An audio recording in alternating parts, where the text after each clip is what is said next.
Friend வீட்டிலேருந்து நிறைய முருங்கைக்காய் கொடுத்து விட்டுருந்தாங்க. முருங்கைக்காய் வீட்டில் இருந்தாலே டெய்லி நம்ம ஏதாவது ஒரு ரெசிப்பியில் போட்டுகிட்டே இருப்போம். எதில் போட்டாலும் அதுக்கு வாசனையும் டேஸ்ட்டும் கொஞ்சம் கூடுதலாகவே இருக்கும். அது மட்டும் இல்லை, இதில் நிறைய ஹெல்த் பெனிஃபிட்ஸும் இருக்குது. முருங்கைக்காய் பருப்பு பண்ணலாம் அப்படின்ட்டு பாதி கப்பு சிறுபருப்பு, 5 சின்ன வெங்காயம், 5 பல்லு பூண்டு, பாதி தக்காளி, ஒரு பச்சை மிளகாய், சின்ன துண்டு காயம், கொஞ்சம் மஞ்சத்தூள், பாதி கப்பு பருப்பு அப்படின்னு சொல்கிறனால 1 கப்பு தண்ணி போட்டு எல்லாமே நல்லா மிக்ஸ் பண்ணிவிட்டு முருங்கைக்காய் எல்லாமே இதில் குக்கரில் போட்டுடலாம். குக்கரில் போடுறோம் அப்படின்னு சொல்கிறனால இந்த முருங்கைக்காயை கீரி போட வேண்டாம். கீரி போட்டாச்சுன்னா நமக்கு இது பிஞ்சு பிஞ்சு வந்துடும்.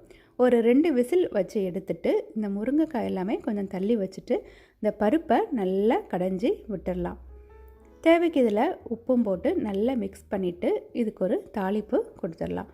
பருப்பு அப்படின்னு சொல்கிறனால நெய்யில் நம்ம தாளித்தா நல்ல வாசனையாட்டு நல்ல டேஸ்டாட்டு இருக்கும். 1 டீஸ்பூன் நெய் போட்டு கடுகு, ஜீரகம், வத்தல், கருவேப்பிலை.